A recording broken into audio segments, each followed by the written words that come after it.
Bien, eh, nos queda un ratito más de compartir estas clases. Ahora vamos a continuar con la sintaxis que estábamos trabajando. Voy a compartirles pantalla. Bien, nos habíamos quedado en esta parte. Ahí. Bueno, repasando un poquito, lo que habíamos empezado a hacer es utilizar un conjunto de paquetes que se engloban dentro de lo que es un paquete más general de tidyverse. Perdón. Que tidyverse habíamos dicho es una colección de paquetes de R diseñados para el análisis de datos, para manipulación y análisis de datos y de base de datos. Bien, ya habíamos activado la librería y estábamos viendo cómo usar el pipping, que era esta herramienta que nos permitía encadenar una secuencia de acciones y lo que nos terminaba facilitando o ofreciendo como solución es una forma de escribir el código de una manera mucho más eficiente. Luego, dentro del entorno, podríamos decir, o del mundo tidyverse, dentro de ese gran paquete general tenemos dplyr, que no es necesario que uno vaya activando específicamente estos subpaquetes, estos ya están activados cuando uno activa la librería de tidyverse.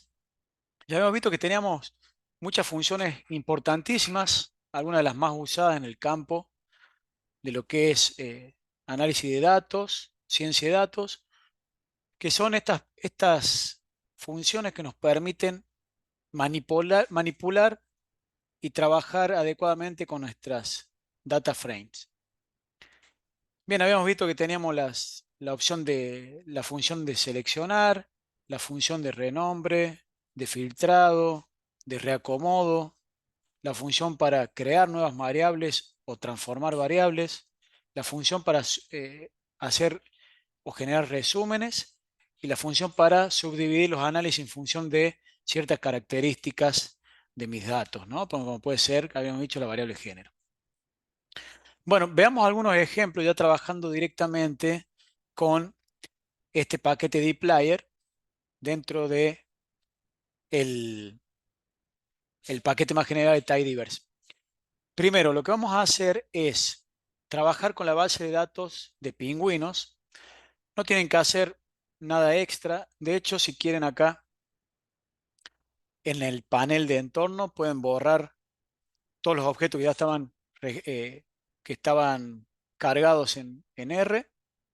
Así queda limpio. También borren acá la parte de lo que es la consola para volver a empezar.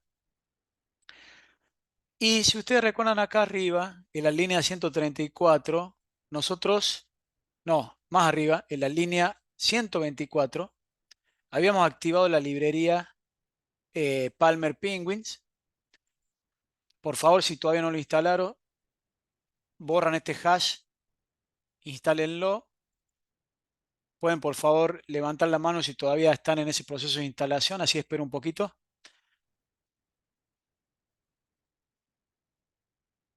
Bueno, entiendo entonces que se instaló. Lo que necesito que hagan es que corran la línea 124 para que se active esa librería, ese paquete, y así puedan seguirme en los ejercicios que voy a realizar ahora.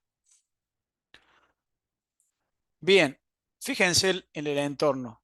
Nosotros no tenemos ningún objeto, no hay ninguna base de datos, no hay ningún data frame. Sin embargo, como les expliqué antes de la primera pausa, hay bases de datos que ya están precargadas y en este caso, como activamos la librería de pingüinos, tenemos esa base de datos y ya podemos directamente trabajar, por más que no esté aquí como objeto.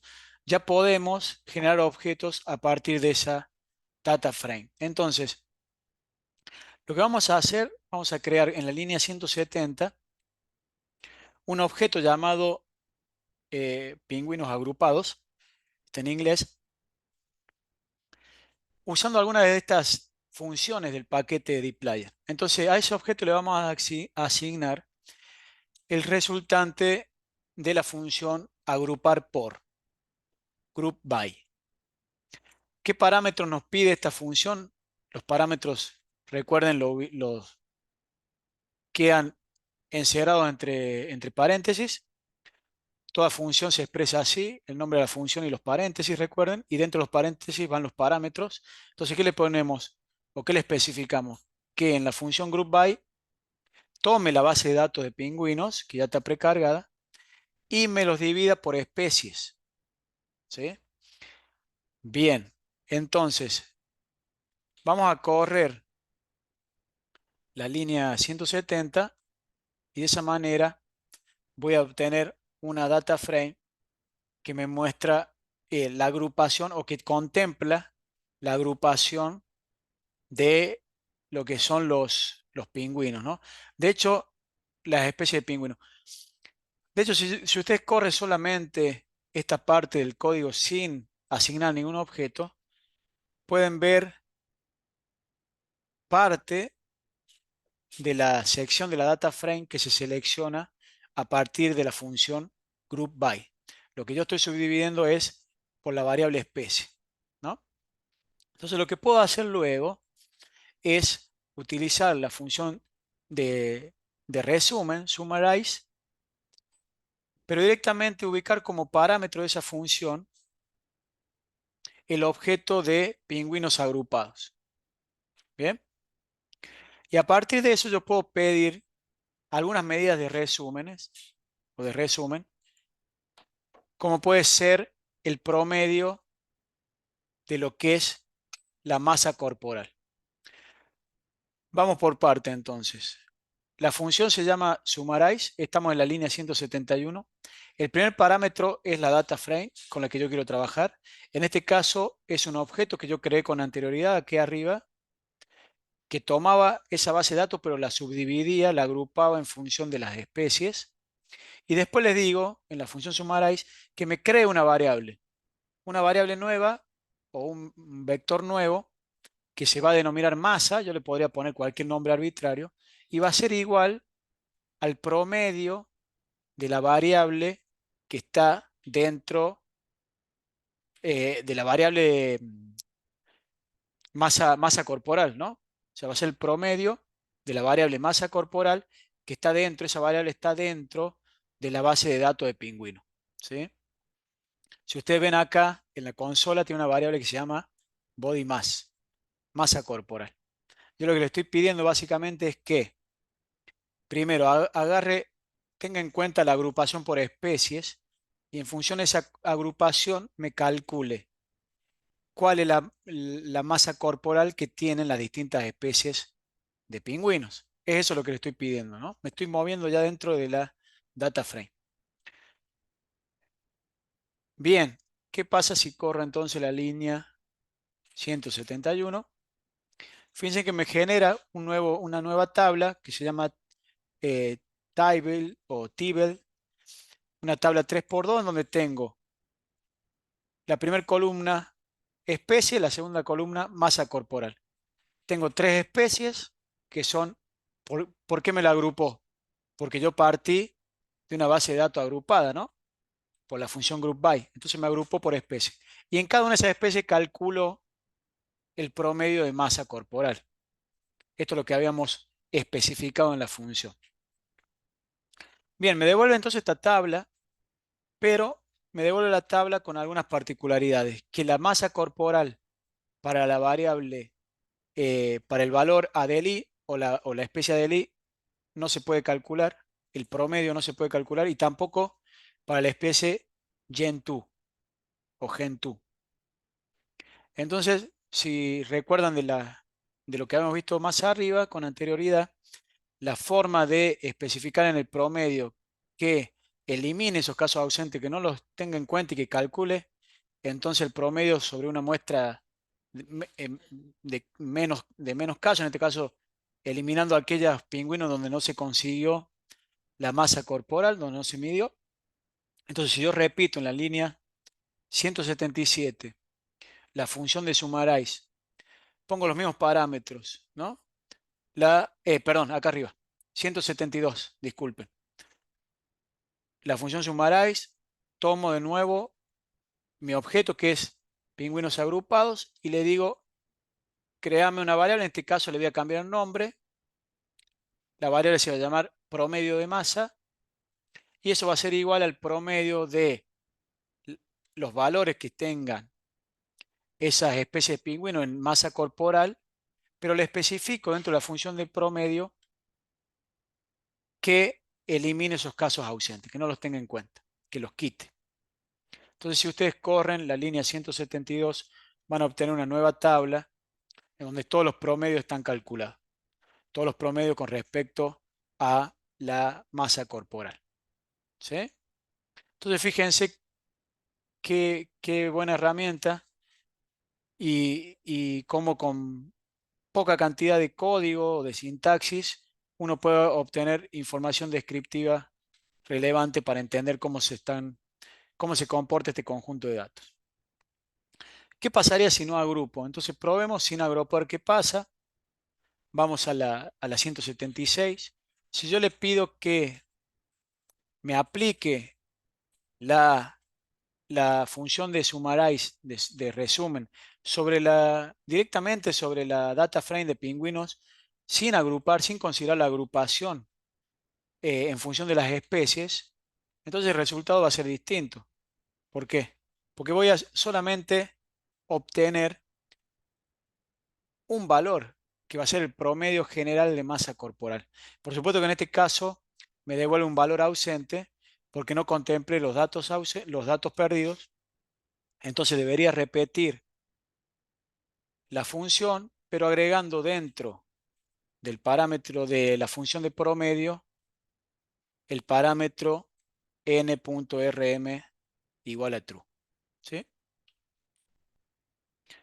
Corran la línea 177 y ahí podrían obtener el promedio general de masa corporal de todos los pingüinos, no diferenciado por especies. Bueno, vamos a ver cómo todo esto se simplifica en gran manera cuando usamos el pipe. Entonces, ¿cómo podemos hacer para no tener que andar creando un objeto que se llama pingüino agrupado y empezar a tener tantos objetos en nuestro R, ¿no? En esta parte del entorno, ¿no? Entonces, para evitar eso y hacer las cosas de manera más eficiente, uno podría directamente trabajar de la siguiente manera. Primero indico, ¿sí? Vayan a la fila 181. Lo que primero hago es indicar sobre qué data frame voy a trabajar. Agrego el pipe. ¿Por qué? Porque quiero concatenar a eso otro análisis. Entonces le digo, sobre la base de datos pingüinos, diferenciame por el valor que tome el vector o la variable especie.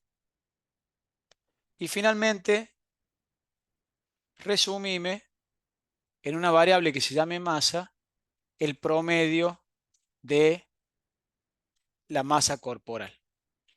¿Sí? Esta es una simplificación de lo que habíamos visto antes.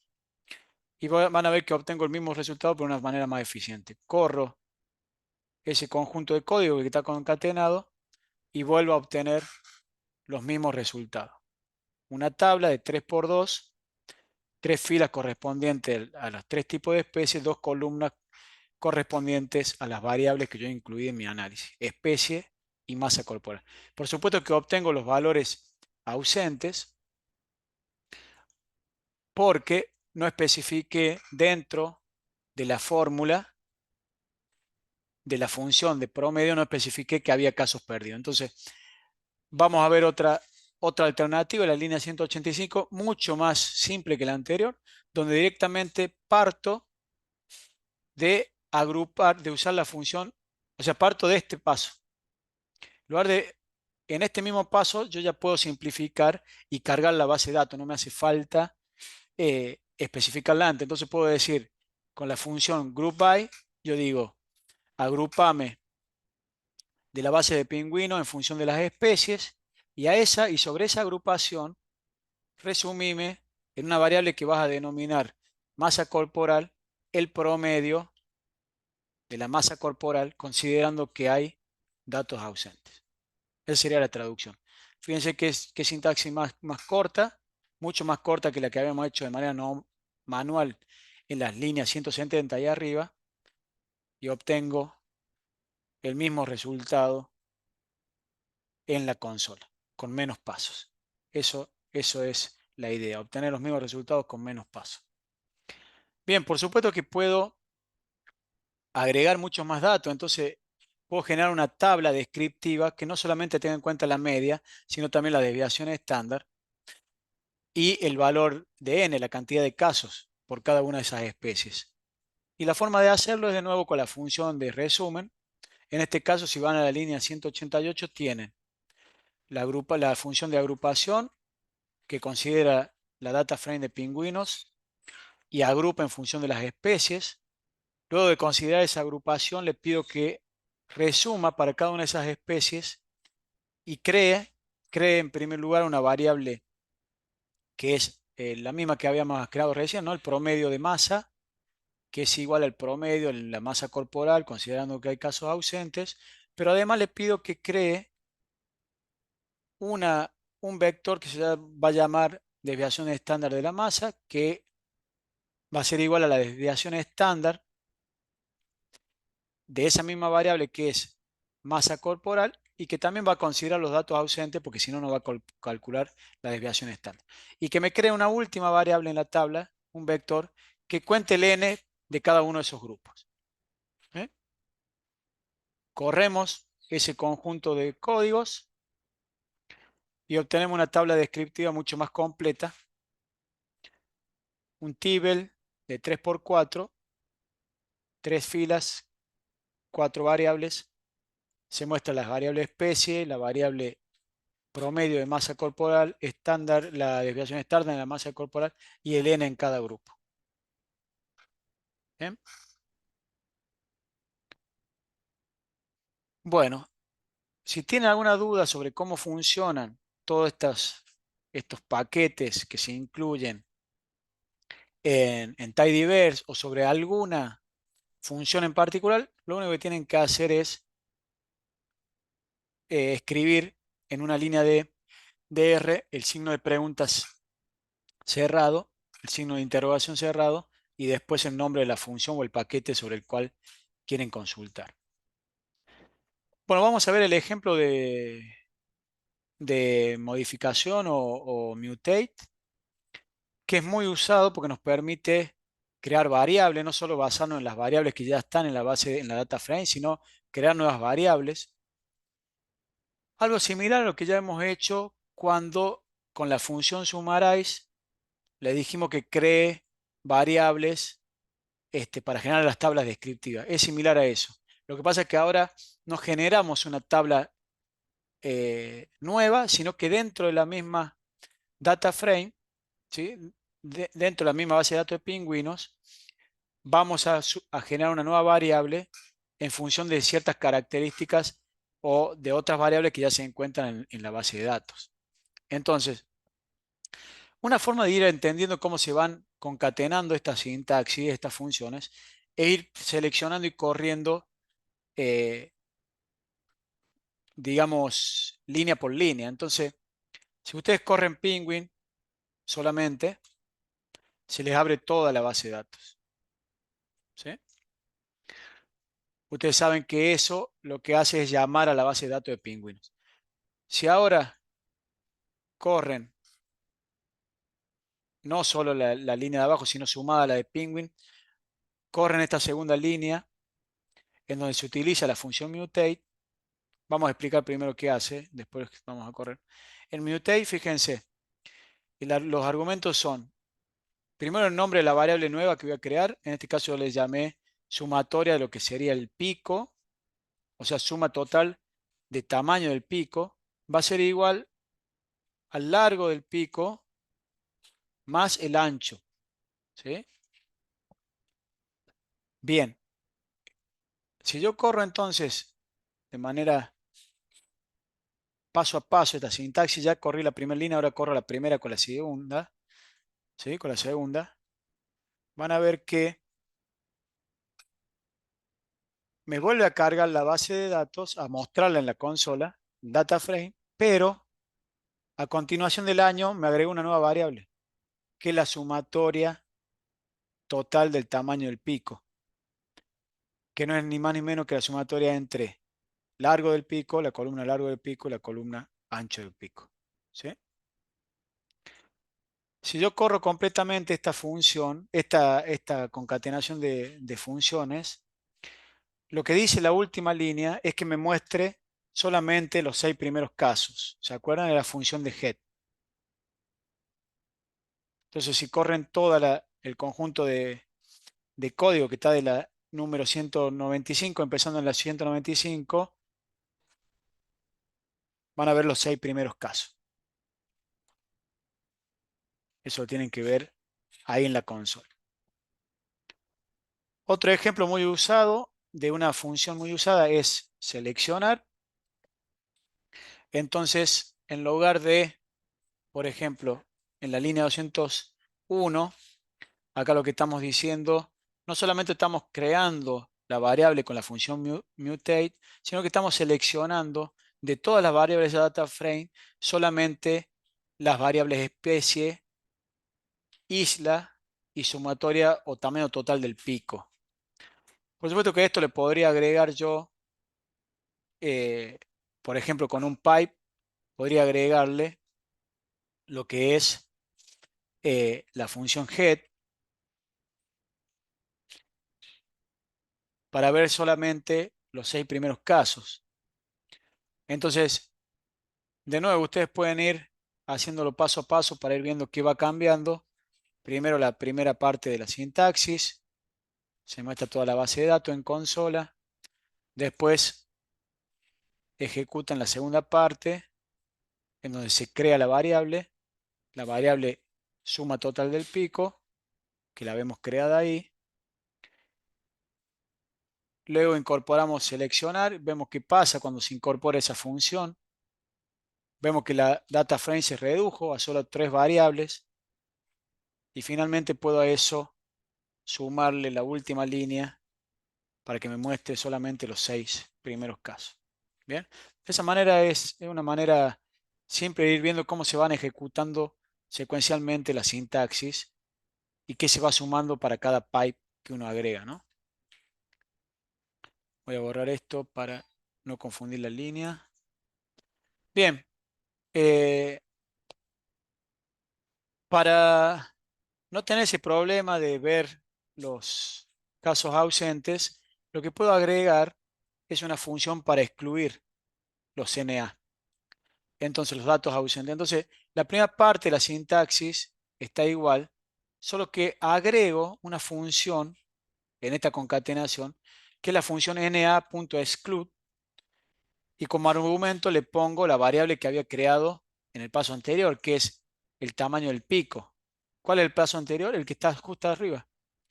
Yo creo, yo no estoy trabajando con objeto ahora, directamente estoy trabajando con la base, la data frame, que ya se encuentra en el paquete, pero no estoy creando ni guardando objetos.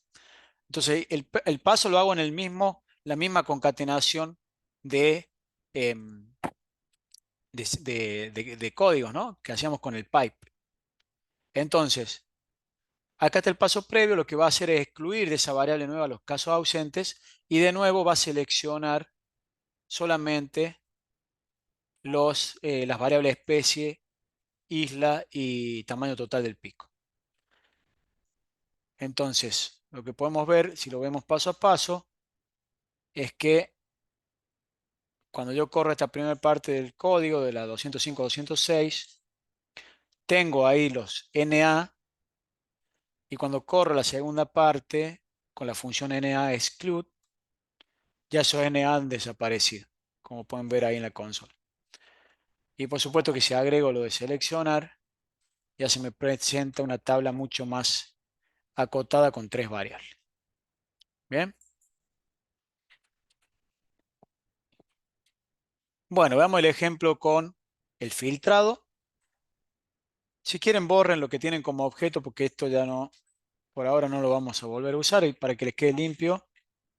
Si quieren, borran de nuevo la consola, como para ir reiniciando un poquito y que no se mareen con las salidas. Habíamos dicho que filter nos permitía filtrar, ¿no? Filtrar por algún valor de la variable. Entonces, ¿qué es lo que vamos a hacer? En lugar de seleccionar todo un conjunto de valores en función de una columna, lo que acá queremos hacer es filtrar una cierta cantidad de casos de filas en función del valor que tome una variable. Entonces, lo vemos en el ejemplo concreto en la línea 212. Los primeros dos, las primeras dos sintaxis ya las conocemos. La primera llama a la base de datos, la segunda toma esa base de datos, crea una nueva variable que se llama tamaño total del pico, que es igual, bueno, ya vimos a esa sumatoria de largo y ancho del pico. Luego, esto también lo hicimos arriba, seleccionamos solo tres variables de especie, la isla y el tamaño total del pico, pero acá agregamos la función de filtrado, en donde como argumento le decimos que solamente me presente en una data frame aquellos, aquellos casos, ¿sí?, en donde la sumatoria total del tamaño del pico sea mayor a 58 centímetros. Entonces, si yo voy parte por parte hasta la parte que ya hicimos, que sería la parte de seleccionar, esto ya lo habíamos visto, ¿sí? Entonces, si yo acá ahora solamente le voy a decir, fíjense, es una, es una data frame que tiene 344 filas. Se supone que si la variable de filtrado anda bien, esa cantidad de casos, que son 344, debería reducirse porque solo se va a tomar un conjunto limitado de observaciones cuyos valores en la variable sumatoria total sean mayor a 58. Por lo cual, si yo corro toda esa línea de código, efectivamente puedo ver que pasé de 344 filas a 232 filas. Solamente estoy trabajando en esa data frame con aquellos valores, con aquellos tamaños del pico que superan los 50 centímetros. ¿Bien? O los, no sé si eran 50, 58, 58 centímetros. ¿Bien? Perfecto. Lo que puedo hacer después con la función de reacomodo, arrange, es agregar luego del filtrado, luego de que filtro por esos valores de tamaño total del pico de mayor de 58 centímetros, es decirle que me acomode esa, esa variable, ¿sí?, la variable de sumatoria total, pero de menor a mayor. Porque fíjense que me lo devolvió de manera desordenada, ¿no? O sea, esto es como cuando hacemos en Excel, seleccionamos una columna y le decimos ordenar de forma ascendente o descendente y que corrija todos los valores de las otras variables para que no quede desfasado. Esa forma de hacerlo en R y con dplyr es con la función de reacomodo, reacomodamiento. Entonces, todas las otras partes de la sintaxis han quedado igual, solo que ahora le agrego la función de reacomodar y entonces vemos que al correr ya tengo de ordenado de menor a mayor. ¿Eh? Los que apenas superan el 58, las observaciones que apenas superan el 58 y de ahí para arriba. También puedo hacerlo al revés y acomodarlo de mayor a menor. En ese caso solamente, como van a ver en la secuencia de códigos que hay a partir de la línea 225, a la función de reacomodo le agrego una subfunción que es la función des de descendente y con eso ya puedo lograr que se presente de ese otro modo la información. ¿Ve? Ahora va de mayor, ahora ya sé que el mayor es 76,6 centímetros al menor que va a 58,1 centímetros. Bien, ahora, bueno, sí, acá quería comentarles un poquito acerca de otros aspectos que suelen dar por ahí un poco de dolor de cabeza. Eh, Hay una función que es TDR, ¿no? Entonces, ¿cuándo lo usamos? Porque esto tiene sentido cuando queremos visualizar y modelar adecuadamente los datos. Entonces tenemos que tener la data frame dispuesta de una manera correcta. Y en este contexto se trata de, por ejemplo, transformar bases de datos que se denominan Messi a bases de datos que se denominan TIDI. Vamos a ver de qué se trata esto con algunos ejemplos concretos, como para que tengan una introducción, una base a eso, porque muchas veces necesitamos hacer transformaciones para trabajar con los datos. Veamos que una data Messi es como solemos pensar nuestras bases de datos, ¿no? Vamos a trabajar con la base de datos Iris, que también está por defecto ya cargada. Vamos a pedirle que nos muestre los primeros tres casos. Perdón. Iris es una base de datos de plantas, de flores, donde tenemos la variable largo del pétalo, ancho perdón, largo del sépalo, ancho del sépalo, largo del pétalo y ancho del pétalo. Y las especies de planta, ¿no? Setosa, por ejemplo. Bien, fíjense, esta es la disposición Messi, la disposición común que nosotros tenemos en la cabeza. O sea, eh, para cada, tenemos una variable que habla del largo del sépalo y otra variable que habla del ancho del sépalo, por ejemplo. Pero otra posible disposición de los datos sería decir, bueno, yo tengo una variable característica del sépalo que contiene los atributos largo y ancho y otra variable que es el valor, ¿no? El valor de esos atributos. O sea, es poder distribuir lo que es el ancho y el largo en una variable aparte y el valor en una única variable. Vamos a ver un ejemplo. Pero antes nos fijemos qué pasa cuando yo quiero hacer un gráfico, por ejemplo, de Bloxplot, seleccionando alguna de estas variables y veamos cómo será el resultado cuando tengo una base de datos dispuesta así, como generalmente la tenemos dispuesto. Entonces, vamos a correr esta conjunto de sintaxis. Primero veamos cómo va funcionando paso a paso. La primera parte llama a la base de datos, la segunda parte usa la función select para elegir solamente las variables especies y largo del pétalo, y luego agrego la función qplot, que es una función para generar visualizaciones de los datos, y le digo que me tome justamente las dos variables que seleccioné, que es especie y pétalo, y el tipo de gráfico le pido que me grafique un boxplot y que considere la data que llamé en una primera instancia. Bien, entonces, no sé si corrí esta parte de acá. No la había corrido, corremos esta segunda parte. Vemos que se seleccionó solamente esas dos variables, ¿no? Especie y largo del pétalo. Y corro la última parte, le agrego la última parte y vemos si se genera una nueva visualización. ¿Qué encontramos acá? Esto podemos hacerle zoom. Fíjate que estamos en el panel de entorno, pero en la hoja de gráficos. Vamos a hacerle zoom para verlo mejor. Lo que nos muestra el gráfico es la distribución de las puntuaciones en la variable por especie, ¿no? Entonces tengo el largo de pétalo, la distribución del largo del pétalo en función de las especies. Entonces, setosa tiene un largo del pétalo más chico que lo que se observa para las especies versicolor y virgínica, por ejemplo. Vamos a ver la distribución de esas puntuaciones. Ahora bien, el disponer los datos de otra manera me permite agregar cierta complejidad a los datos. Porque si no, por ejemplo, si yo quisiera ver no solamente en este gráfico el largo del pétalo, sino el ancho del pétalo, tendría que hacer un gráfico separado. No podría representarlo en el mismo gráfico, porque son variables distintas. Pero si yo el largo del pétalo y el ancho del pétalo lo pongo como una variable de tipo carácter o factor y los valores en una única variable, ahí así puedo agregar en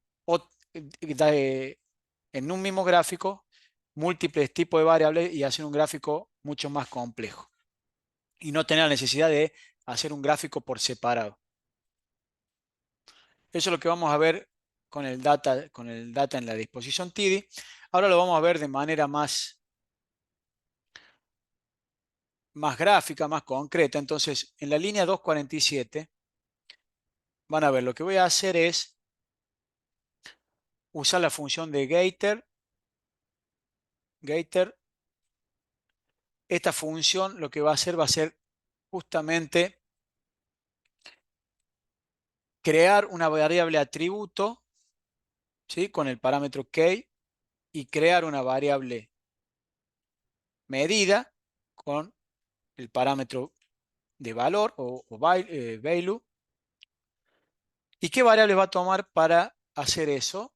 Va a tomar los valores de que encuentre en las variables de largo del sépalo y en las variables de ancho del sépalo.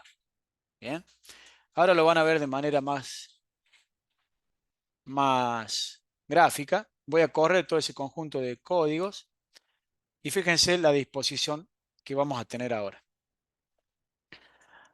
Tengo la disposición de siempre, que era largo del pétalo y eh, ancho del pétalo, pero ahora me transformo dos de las variables que tenía antes, que eran largo del sépalo y ancho del sépalo.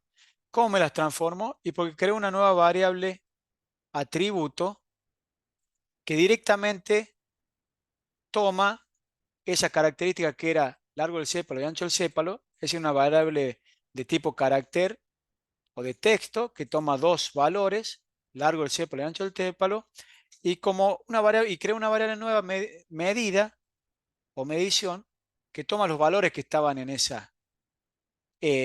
en esas columnas antes. A ver, si yo, vamos de nuevo acá, vamos a hacer lo siguiente, para verlo aún, creo que lo vean bien claramente. Yo tengo la base de datos Iris, selecciono, select, el largo del sépalo y el ancho del sépalo, y pido que me muestre solamente las tres primeras filas. Fíjense la diferencia, ¿no? Lo que pasó fue que estos valores que están en el título de las variables, los agregó a una variable que se llama atributo, ¿sí? Y los valores correspondientes a cada uno de estos nombres de las variables, lo agregó en una única variable que se llama medición. Por eso ustedes ven que los primeros tres atributos son sépalo largo, sépalo largo, sépalo largo, porque empieza por la primera variable que es el largo del sépalo y toma los valores 5, 1, 4, 9 y 4, 7, que son juntamente los valores, los primeros valores que están en la variable que creamos que se llama medición. 5, 1, 4, 9, 4, 7. Bueno, espero que ahí lo hayan podido ver un poquito mejor. Lo que vamos a hacer ahora es esto, lo que había hecho ahora.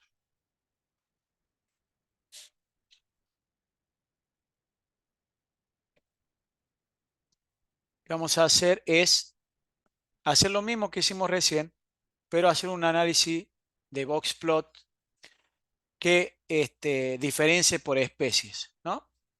Entonces, básicamente lo que estoy haciendo es repitiendo los pasos anteriores. ¿Por qué repito los pasos? Porque no he creado objetos, pero podría haber creado objetos y no sería necesario repetir estos pasos.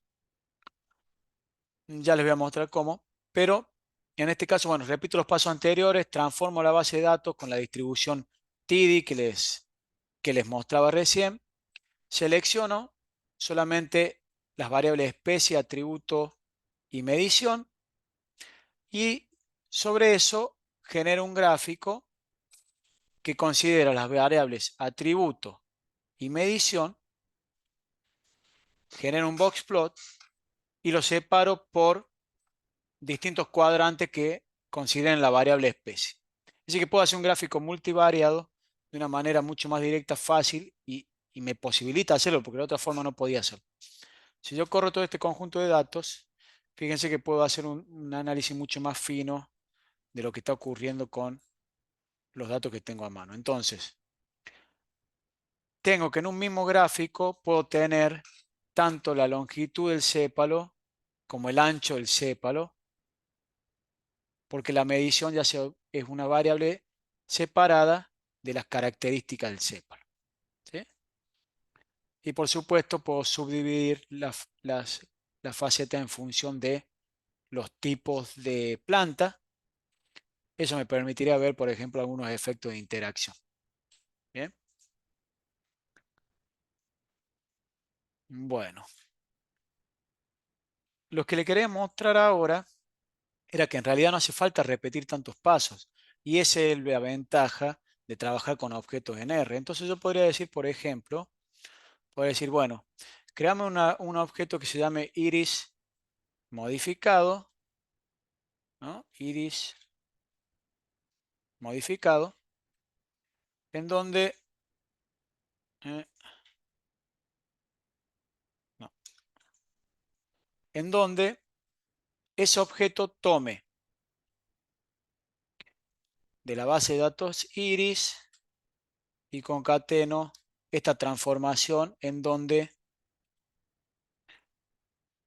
veíamos antes que generamos una variable atributo y el valor era igual a una variable que habíamos llamado medida, ¿no? Después habíamos dicho que tome las, las variables de la base de datos iris, que eran el largo del sépalo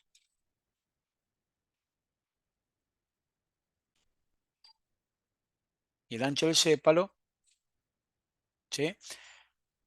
Esa puede ser un objeto, pero mejor si lo hacemos de manera ya más definitiva para meterlo en el gráfico. Entonces, hasta ahí yo le puedo decir que además solamente quiero que esa nueva base de datos que está modificada solamente contenga la información de las especies, de la variable atributo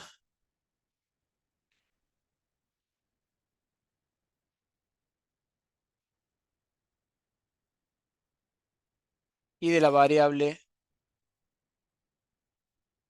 medida, ¿no?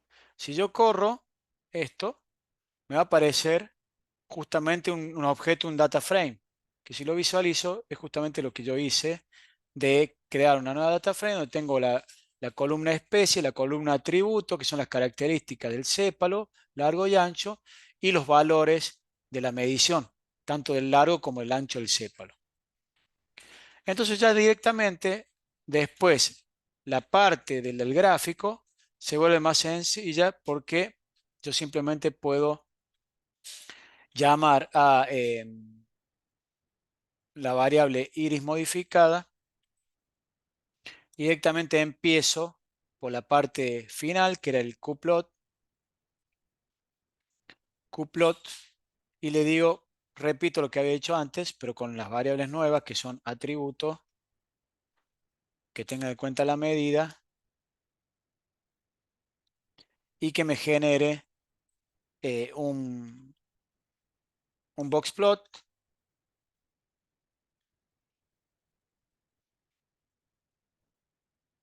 y que puede ser que me lo diga por faceta o no, no es necesario que agregue más nada, pero si vamos a poner acá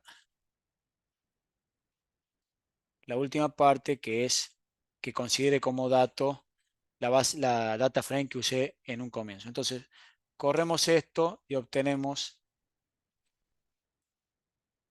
el resultado ya trabajando con objetos. Si le pongo que le agregue facetas, eso es simple, porque solamente debería agregar acá en el código que me agregue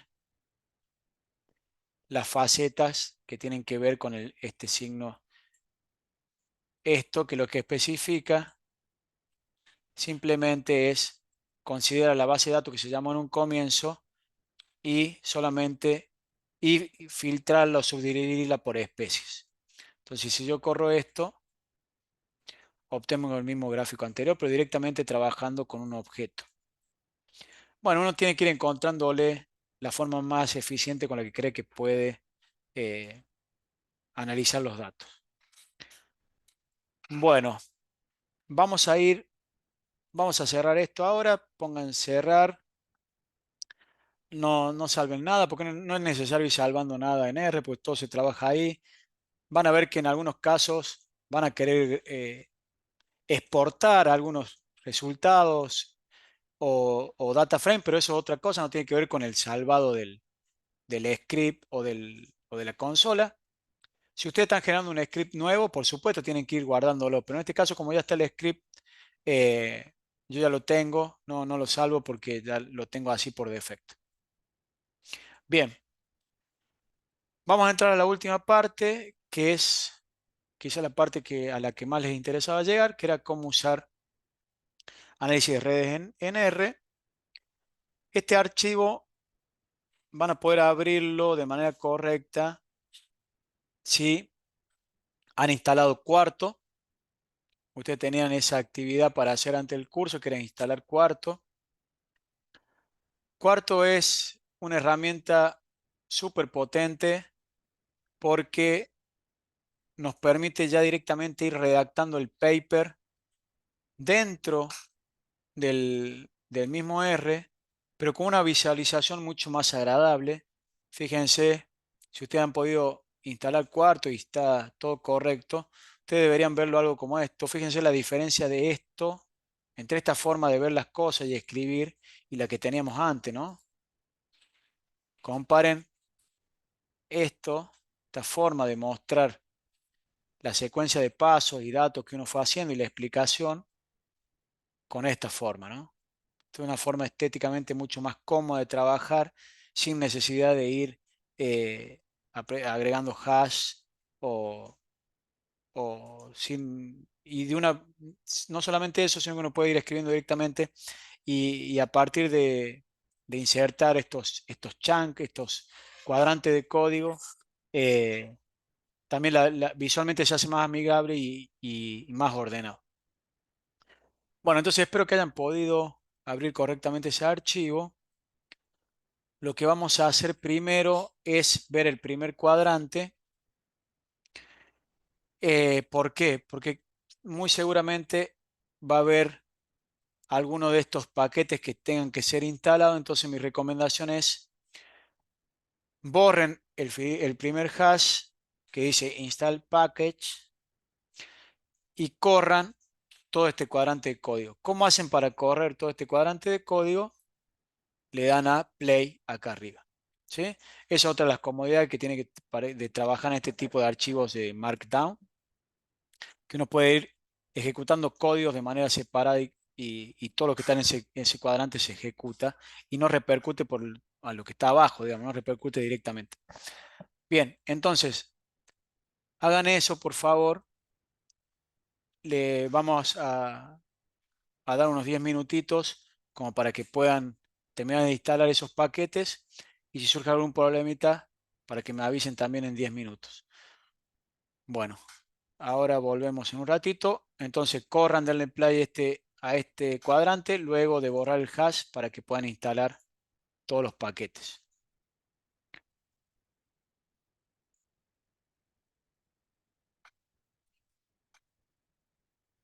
A la grabación. Bueno, espero que no hayan tenido ningún tipo de problema con, con la instalación de los paquetes que tenían ahí para correr. Voy a compartir pantalla de nuevo. Y ya sí entramos en la última parte donde vamos a trabajar directamente con las herramientas que habíamos visto para trabajar en redes en psicometría. Bien, no, esto era... Ahí está. Bueno, entonces, si ya instalaron los paquetes, entonces esa línea de código, por favor, o la borran o le agregan un hash para que lo tome como texto. Una vez hecho eso... Ah, no, porque ustedes ya deben haber tenido corrido esto, así que no me hagan caso. Este primer cuadrante, en teoría, ya lo corrieron y ya está bien. Entonces yo voy a correr porque necesito activar mis paquetes. Perfecto. Bien, ahí tienen, bueno, después les voy a mandar el documento que se genera, pero en este documento tienen para acceder a material complementario. Tienen las citas también al final del documento. ¿Qué vamos a hacer? Vamos a trabajar un poquito con esta dataset que utilizamos eh, en nuestra última publicación sobre la estructura factorial PANA, que algo ya les mostré en la presentación, cuando hablamos del uso complementario de los modelos estadísticos.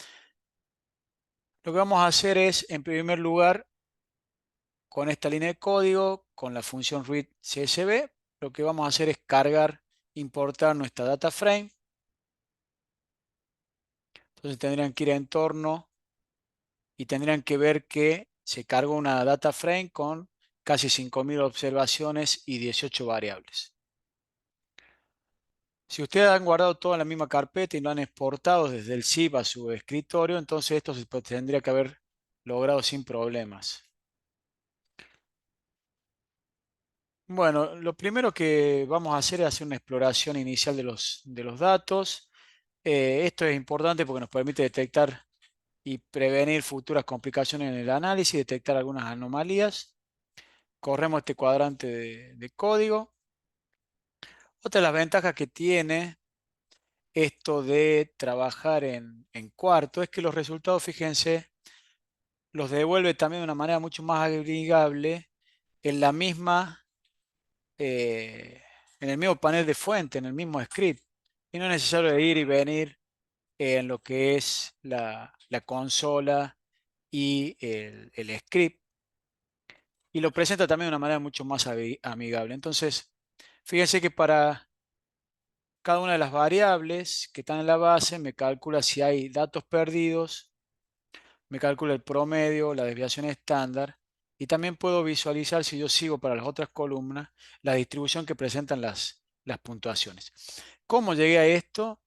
Con una función scheme, ¿sí? En donde le puse como parámetro mi base de datos. ¿Y dónde sale la función scheme? La función scheme sale de uno de los paquetes que han instalado y activado que se llama scheme-R, que justamente se desarrolló para facilitar lo que es la exploración inicial de datos. Bien, esto es una herramienta para que tengan en cuenta y ahí uno puede ver cómo está la distribución, si los valores están en el rango correcto, ¿sí? Acá tienen el puntaje mínimo, el puntaje máximo, yo sé que va del 1 al 5, o si hay alguna cosa extraña en la distribución. Bien, pueden cerrarlo como para seguir. Lo que le vamos a sumar acá es un análisis de correlación y para eso usamos el paquete core, que también lo activamos más arriba. Acá tienen la fuente. Eh, ya al último vamos a ver cómo recuperar esto como un documento. Bien, ¿qué hay en este cuadrante de código? Tenemos que creamos un objeto que se llama core, por correlación. ¿Y qué va a tener este objeto? Lo que va a hacer es guardar como lo que resulte de este conjunto de sintaxis en donde selecciono mi dataset, que son esos casi 5.000 casos en donde están las variables del PANAS. Le aplico la función correlación. Como solo están las 18 variables del PANAS, no tengo que seleccionar ante variables, yo sé que ya están los ítems ahí. Le pido que me lo reordene con la función de reordenar. Le pido que me los reordene para que aparezcan por intensidad de la correlación y que me borre la parte superior de la matriz de correlación. Entonces, con esto lo que hago es generar mi matriz de correlación. ¿Tá? Y lo guardo en un objeto que se llama core. Podría haber puesto cualquier otro nombre. Si yo corro eso, vemos que se me crea un objeto correlación y ya sobre ese, bueno, acá simplemente un mensaje le dice, recuerde que se usó Pearson y que los casos ausentes se eliminaron, igual aquí no tengo casos ausentes. Y luego sobre el objeto core que acabo de crear, que es mi matriz de correlación, puse la función rplot que me permite diagramar una matriz de una manera visualmente amigable. Entonces, corro esa última línea de código y obtengo esta matriz de correlación. Fíjense que, bueno, yo puedo agrandarlo desde de esta opción de estirar, digamos, el diagrama. Fíjense que ya desde una misma matriz de correlación, vista de esta manera reordenada, yo puedo ya darme cuenta qué tipo de modelo medida puedo ajustar bien a los datos. ¿Por qué? Porque estoy viendo que hay un grupo de ítems que correlacionan entre sí positivamente en la parte superior. Se forma un clúster de ítems que justamente tienen que ver con la afectividad positiva, y en el triángulo inferior se forma otro clúster de ítems que justamente tiene que ver con con la afectividad negativa. ¿Sí? Eso me doy cuenta por los nombres de las variables que aparece debajo o al lateral. También puedo ver que hay algunos ítems que seguramente no van a cargar bien en un modelo de medida, por ejemplo, de dos factores. Por ejemplo, es esperable ya que el ítem interesado tenga una poca carga factorial debido a que, como podemos ver, comparte poco con el resto de los ítems. Los otros ítems parecen tener una comunalidad mayor. Lo mismo pasa con el ítem hostil, que parece tener poca comunalidad con el resto de los ítems que corresponden al efecto negativo. Y lo otro que puedo ver es que si bien hay una correlación baja entre estos dos grupos de indicadores, una correlación negativa y baja, hay algo de correlación, por lo cual difícilmente un modelo oblicuo permite explicar bien la variabilidad que se observa en los datos. Bien, en este caso la covarianza que se observa en los datos. Bueno, vamos a pasar ahora sí, después a exploración inicial, que es importante siempre hacerla, a lo que es el modelado de redes propiamente dicho. Primero vamos a trabajar sobre la muestra total de ítem, vamos a estimar la red. Van a ver que el modelado de redes a partir de los pasos que propone EJA es súper simple porque se ha desarrollado para que sea así. Son pasos muy simplificados que nos llevan a información muy relevante. ¿Qué sintaxis debemos escribir para calcular lo que es o estimar una red mediante una red, como había dicho, gaussiana a partir de la información tomada de la covarianza de nuestros indicadores, en el caso del PANAS? Bueno, es muy fácil, se usa la función EJA y como parámetro se pone el dataset. En este caso es así nomás porque yo ya en mi dataset solo tengo ítems con los cuales me interesa trabajar. Entonces voy a crear un objeto que se llame EJA total, que me va a guardar la salida de la función EJA de S, es decir, la estimación inicial de la red. Corro esa primera parte,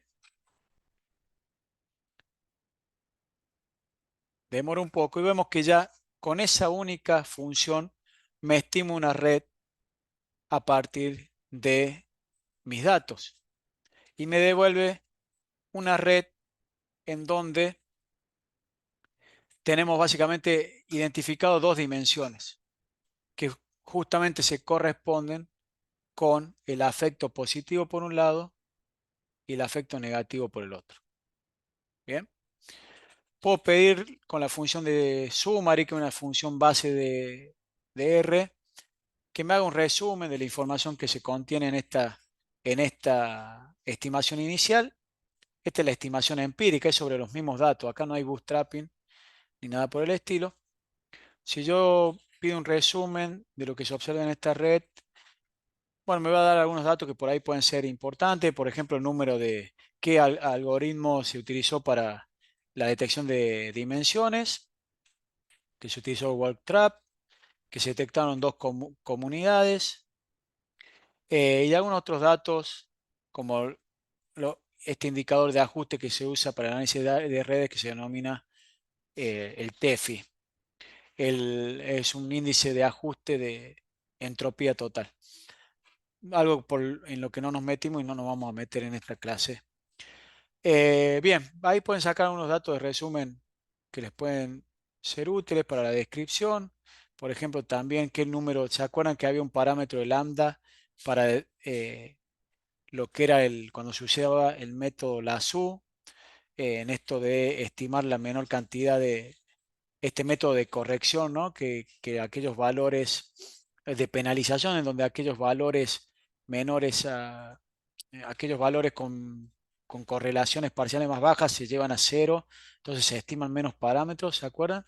Bueno, ahí está el valor exacto que fija el lambda, los números de nodo que tuvo en cuenta, los números de conexiones que también estimó y la densidad de nodo como una medida general de la red. Perdón, la densidad de las aristas. Bien, a mí no solo me interesa conocer perdón, quería visualizarlo, pero lo vamos a hacer de nuevo. No solo me interesa saber esto del cuántas dimensiones hay en mi base de datos, ¿no? En mi muestra, en la muestra que yo tome. No solo me interesa obtener este diagrama y saber que hay dos dimensiones en mi muestra. Yo quiero saber si eso es robusto, ese resultado es robusto y se repite a lo largo de múltiples muestras, o no es robusto, un resultado que varía de muestra en muestra. Entonces, segundo paso acá va a ser estudiar la estabilidad de esta red. Bien, también se usan un conjunto de sintaxis muy simples para estimar la estabilidad y a partir de, como habíamos dicho en la presentación, a partir de bootstrapping. Voy a guardar un objeto que se va a llamar boot eja total, que va a recopilar el resultado de la función boot eja que está en eja, en el paquete de Exploratory Graph Analysis. Y esta función toma como parámetro la base de datos, en las cuales donde están los indicadores. Y también le puedo fijar un parámetro que se denomina semilla para siempre obtener el mismo resultado. ¿Qué es lo que pasa? Si no, esto como es un muestreo aleatorio, lo que hace es nada, generar un análisis distinto cada vez. Pero si yo fijo una semilla, entonces ahí sí puedo replicar el mismo o reproducir el mismo resultado. Bien, vamos a correr este cuadrante. Esto demora un poco porque imagínense que va remuestrando y remuestrando la cantidad de veces que nosotros especificamos, que en general son 500 veces, entonces quedan 500 submuestras, y ahí analiza la estabilidad. Y el principal resultado que nos ofrece este diagrama que ustedes ven en pantalla, que lo que muestra es en qué medida los indicadores que componen, en este caso la escala del PANAS, se replican en las sucesivas submuestras, que toma como base que hay dos dimensiones y que un- una serie de indicadores pertenece a una dimensión y otra a otra. En este caso, sabe que por los análisis iniciales que hay una serie de indicadores que pertenecen a la dimensión 1, que son justamente los indicadores de la efectividad positiva. En esos casos se replicaron en el 100% de las muestras, pero en el caso de los indicadores de la dimensión 2, o la comunidad 2, que es la efectividad negativa, fíjense que la consistencia es mucho menor, ¿sí? Hay mucho menos robustez en la replicación de esos resultados. ¿Qué quiere decir esto? Por ejemplo, que los ítems angustiado, triste, hostil, irritable, no se replican en la segunda dimensión. O sea, en las sucesivas submuestras no necesariamente pertenecen a la segunda dimensión, sino que están cargando en otra dimensión diferente, ¿sí? Y fíjense qué curioso que justamente estos son los indicadores en donde habíamos visto en los antecedentes que había mayor correlación, que se proponían mayores correlaciones entre errores, y habíamos visto también que eran los ítems eh, que justamente presentaban solapamiento fuerte en su contenido, ¿no? Bueno, entonces con la muestra total tenemos eso. Lo que podemos también indagar es comparar. Bueno, esto se lo dejo para que lo hagan ustedes, pero es simplemente una función de comparación de dos diagramas. Eh, a ver, lo vamos a hacer porque me interesa también que entiendan la diferencia entre lo que es eleja la estimación con la muestra empírica y la estimación bootstrap. La estimación con la muestra empírica es una única muestra, que es la muestra que nosotros tomamos. Y en cambio, la estimación por bootstrap es la estimación promedio que se logra a partir de múltiples muestras, que, como les conté cuando les explicaba el proceso de bootstrap, son muestras aleatorias que se generan a partir de la misma muestra, pero son muchas muestras, ¿no? Entonces, lo que se muestra es una estimación promedio. Bueno, vamos a correr esto, que lo que especifica es que quiere comparar el objeto EJA total, que es el empírico, con el objeto boot EJA, que corresponde a las múltiples muestras de Bootstrap que generamos para ver la estabilidad de los resultados, y que le ponga un nombre simplemente que sea que la diferencia entre resultado empírico y resultado por Bootstrap. Si ustedes corren ese cuadrante, van a obtener esto, ¿eh? Que es, van a ver que es muy similar, ¿no? La estimación de red que se logra como resultante en la única muestra es similar a aquella que se logra como promedio de las 500 submuestras que generé con el método Bootstrap. Esto es esperable porque se espera que a la larga coincidan en la misma distribución que tiene originalmente la muestra. O sea que esto es normal observado. Es normal que se observe. Ahora bien, eh, lo que no nos está mostrando esto es justamente la estabilidad o la falta de estabilidad que se ve en estas muestras de Bootstrap. Entonces lo que podemos hacer es luego visualizar y analizar esta estabilidad en términos de dimensiones o en términos de los ítems. Entonces vamos a pedir algunas medidas de resumen. Por ejemplo, vamos a pedir que resuma los datos que se consiguieron al aplicar el método Bootstrap. Vamos a correr esta primera línea. Y acá ya nos da algunos datos importantes. Bueno, primero la cantidad de los algoritmos que se utilizaron, así como la cantidad de submuestras que se generaron, son 500 muestras. Eh, bueno, se observaron entre 1 y 3 dimensiones. Este, el promedio de las dimensiones fue 2, que eso ya también lo habíamos visto en este diagrama. Pero lo que más nos interesa ver es que, si bien es más probable encontrar una solución de 2 dimensiones, en el 60% de los casos aproximadamente vamos a encontrar 2 dimensiones, en un 40% de los casos vamos a encontrar 3. Por lo cual estamos ante una solución poco estable. También puedo preguntar sobre la estabilidad dimensional. Para esto utilizo la función dimensionStability y pongo el objeto con la salida del Bootstrap. Este es el gráfico que veíamos antes. Es la forma de acceder de manera más específica cuando ya tengo el objeto. Eh, bueno, acá tengo otra información también importante que es, bueno, la primera parte de arriba está un poco desordenada, difícil de leer, pero esto de la consistencia estructural es importante porque nos habla de la estabilidad de la dimensión. Eh, el factor, la dimensión 1 fue estable en el 100% de los casos, en cambio la dimensión 2 solo se replicó en el 59% de los casos. Similar a la información que ya teníamos antes, ahora la podemos ver también por indicador en cada uno de los indicadores.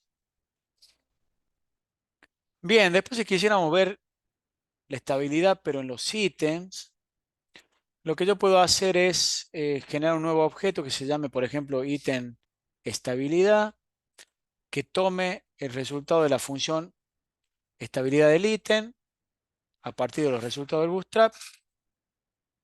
Y así luego de creado eso, puedo acá consultar la estabilidad en función de los ítems, ¿sí? Entonces ahí puedo obtener una tabla y ver lo que veía en el diagrama, pero verlo en esta tabla que me agrega la información de la tercera dimensión, que no la tenía en el diagrama.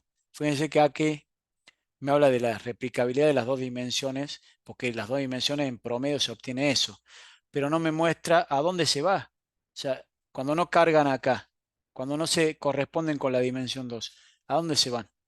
Bueno, acá vemos que aparece una tercera dimensión, ¿sí? Que coinciden en gran parte con ese modelo de medida factorial que veíamos que había sido muy popular para el PANAS de tres dimensiones, separando la afectividad negativa en dos subfactores.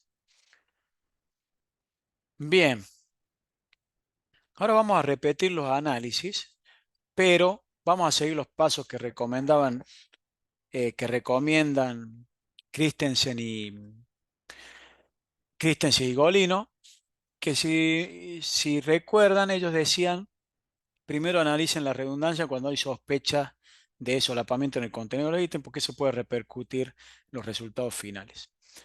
Bueno, vamos a hacer eso, vamos a ver en qué medida los resultados que nosotros obtuvimos con la muestra total de ítem cambian si nosotros contemplamos lo que es la redundancia entre los pares de ítem. Entonces vamos a utilizar una función que se llama uva, que uva lo que hace justamente es verificar la redundancia entre pares de ítem. Vamos a correr esta primera parte del cuadrante de código, vamos a crear un objeto uva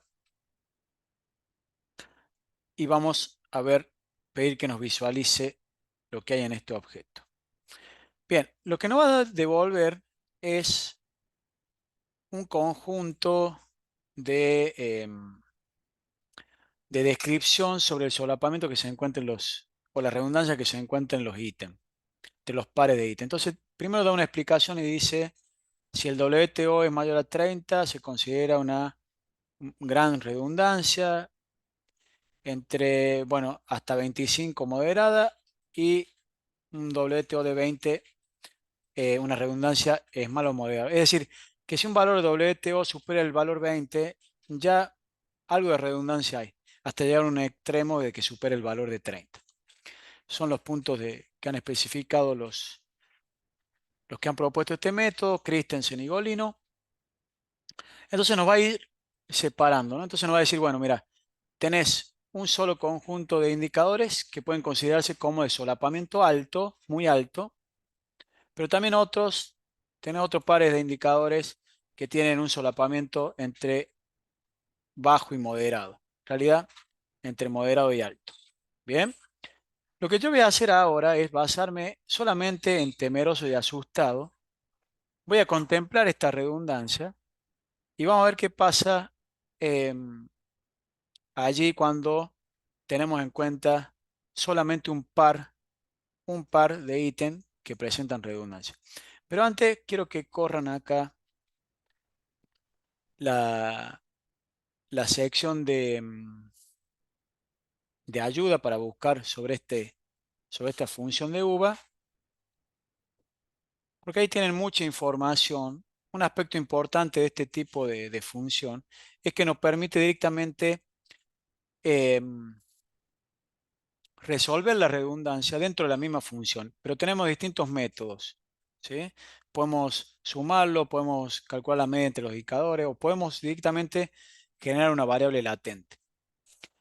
Por lo cual, bueno, como ven acá, lo de generar una variable latente también este, implica, ¿no? Esto que hablábamos, ¿no? No son, eh, son métodos que pueden usarse de manera complementaria.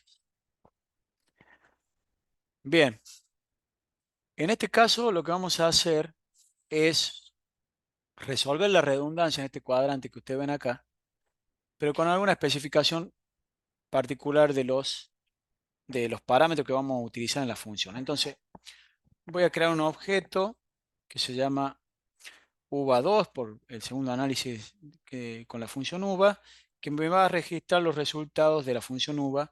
Pero en este caso no solamente le voy a decir que lo haga en la base de datos de S, sino que tome como punto de corte solamente aquellos pares de ítem cuya redundancia o valor WTO se da igual o superior a punto 30. ¿Qué método va a usar para esos casos en donde detecte este nivel de redundancia? Los va a sumar. Me va a generar una una nueva variable con un nuevo ítem que va a ser la suma del ítem, de los ítems con ese nivel de solapamiento, que ya sé que son los ítems que se corresponden con angustia y tristeza. No, no, perdón, con temor y susto. Bien, voy a correr esa parte. Voy a pedir que me muestre dentro de ese nuevo objeto con el signo peso las variables que fueron detectadas como redundantes. Me dice que son las variables asustado y temeroso. Asustado y temeroso. Y lo que voy a hacer ahora, voy a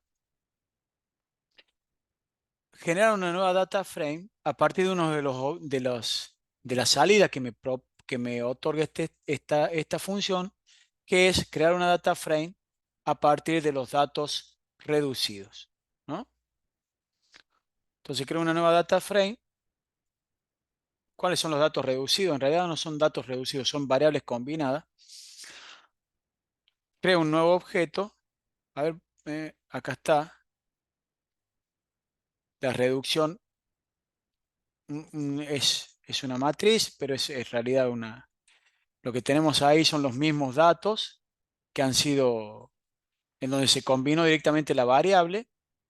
La variable, ¿cuáles eran? Variable asustado y temeroso. Entonces ya tengo un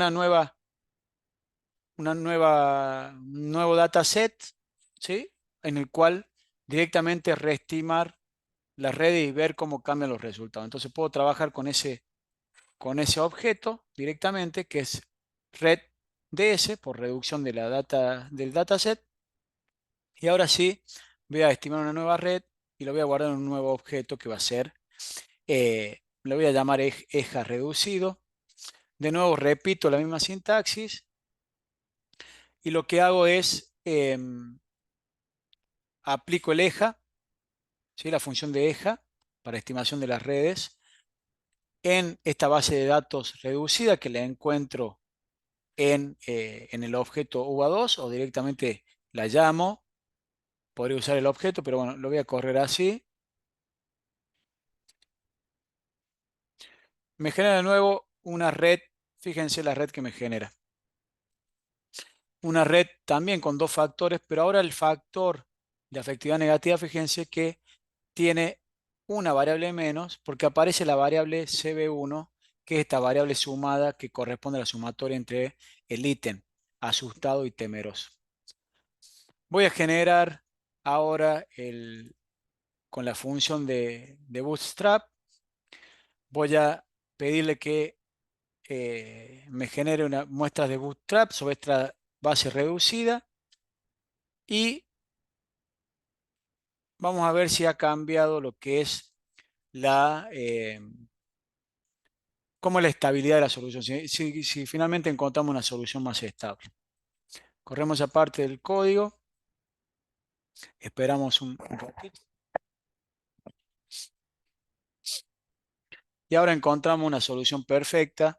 Básicamente, en el 100% de los casos se replica la solución de dos factores, por lo cual queda claramente visualizado que estos aspectos que se veían en panas de la posibilidad de ajustar modelos más complejos como el B-Factor o estos modelos de tres factores que por ahí se presentaban en la literatura no eran más que artefactos metodológicos y en muchos casos, me animaría a decir todos, o mejor dicho, disculpen, en ninguno de esos casos se trató de explicarlo por ese lado, sino que se fue por el lado de una explicación teórica que se intentaba forzar al ajuste de esos modelos más complejos. Más aún, quizá muchos de esos fueron eh, o cayeron en una práctica cuestionable que en la psicometría se ha dado en llamar esto del fit hacking, ¿no? Yo ajusto un modelo complejo,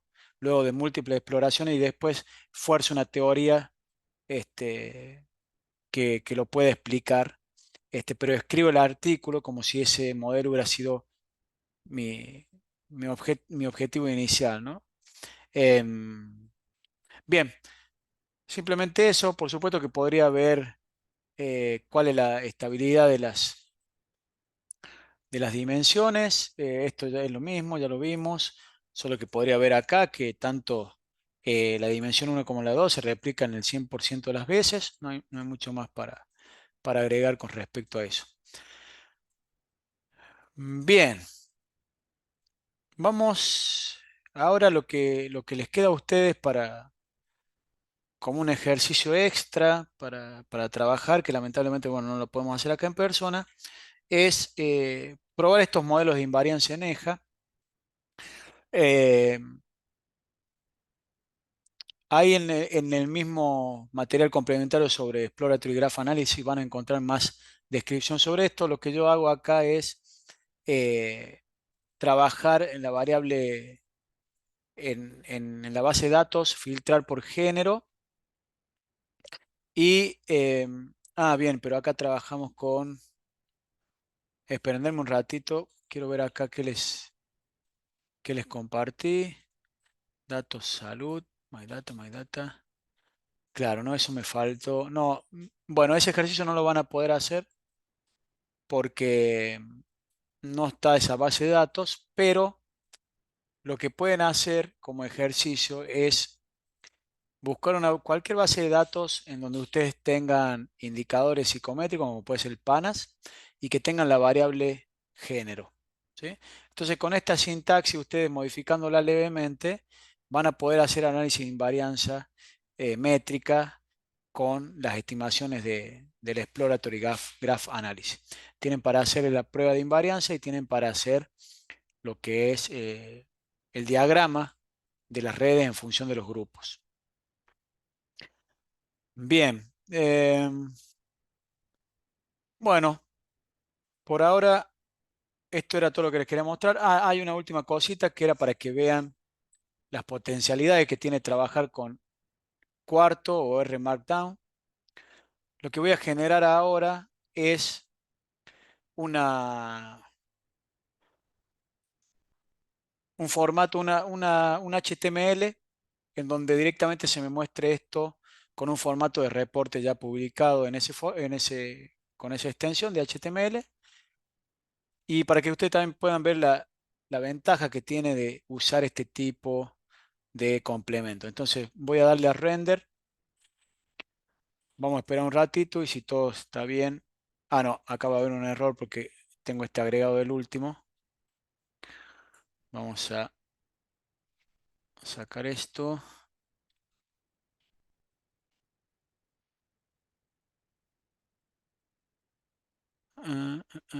Ah, mm. Bueno, como no estoy en mi computadora, acá hay un error también que tiene que ver con la compu con la que estoy desarrollando acá en el colegio, pero vamos a intentar una vez más. No, hay un error de conexión. No importa. Quedará para otra oportunidad eso. Entonces, con eso estamos. Les agradezco muchísimo la oportunidad que me dieron de compartir con ustedes estos conocimientos, estas experiencias. Espero que les haya sido útil. Y bueno, estaremos en contacto. Les mando un fuerte abrazo. No sé si alguien quiere hacer un comentario o finalmente hacer una pregunta. Damos espacio para eso. Ahí, sí, Sí, muy amable, doctor Pablo. Quería hacerle una consulta. sí, Por ejemplo, en ese archivo que nos ha alcanzado, con el que se ha hecho el análisis de redes, mm, ya es un archivo que ya se encuentra trabajado, que se encuentra prácticamente dentro de un formato. Incluso ese formato es un formato especial que usted ha creado para que podamos entender pues la explicación de cómo se utilizan cada uno de los comandos. sí, Ahora, en ese caso, o sea, sin ese tipo de presentación que está como si fueran pequeñas pantallas dentro de una pantalla, nosotros sí. utilizando los comandos podemos transferirlo, por ejemplo, esos comandos a una base limpia, por lo que Sí, totalmente. Dos cosas. Em, Tenés para modificar directamente desde ahí, o sea, cambiando simplemente la base de datos, poniendo otra base de datos, o sea, podés modificar directamente desde ahí o generar un script nuevo que no hace falta que sea en cuarto, un script normal y vas copiando los códigos que están en cada cuadrante. Vas haciéndolo paso por paso. Eso se va a ejecutar de igual manera. Lo que agrega Quarto o R Markdown es que te permite hacerlo de una manera visualmente más agradable, pero además te ordena mejor la información y además, lo más importante, te genera un reporte que prácticamente ya está listo para publicar, ¿sí? Entonces tiene esas ventajas. Yo no pude mostrarle la salida que se ve en HTML, pero realmente es hermoso el reporte que te genera. Entonces no hay que ir yendo de Word a el programa estadístico a Excel, de Excel al Word. Ya uno evita todo ese tipo de traspaso y de uso múltiple de los programas. Por ejemplo, en el caso de que yo quisiera trabajarlo directamente en Cuarto, ¿cómo podría hacerlo? Por ejemplo, desde una... Lo que pasa es que nos indicaba que eso ya está en Cuarto. O sea, ¿cómo se hizo para que eso ya esté en Cuarto? O sea, por Ah, bien, ejemplo, a si ver, yo tuviera está bien, ya uno te, blanco, por sí, ejemplo, uno en blanco. bien, No sé si perfecto. A nos ver, puede mostrar, por favor. perfecto. Está buena la pregunta. Cuando yo quiero generar documentos en R, yo tengo acá la opción de File, ¿sí? Entonces en File yo tengo nuevo archivo, yo puedo generar distintos tipos de archivos, entre ellos un script normal, como en el que habíamos estado trabajando, o un archivo Quarto, o un archivo Notebook, o un archivo de R Markdown. Desde Quarto, si ustedes tienen bien instalado Quarto, van a tener estas opciones, y si no, si tienen instalado R Markdown, van a tener estas otras dos opciones, ¿sí? Tienen la misma, el objetivo es el mismo, pero si quieren trabajar con Quarto directamente, seleccionan documento de Quarto, le va a pedir un título, le va a preguntar en qué formato quieren que después se derive el resultado de ejecutar todo el archivo, puede ser HTML, PDF o Word, crean y ahí está. Les tira un documento en Quarto con algunos ejemplos para que ustedes puedan seguir haciendo sus análisis en ese tipo de formato. Pueden entrar a quarto.org y allí seguir profundizando sobre eso. ¿Ah? Excelente, muchísimas gracias. Muchísimas No, de gracias. nada, vos. Bueno, si no hay nada más, entonces ya pausamos la grabación. No sé si detengo o pauso. Listo. Bien.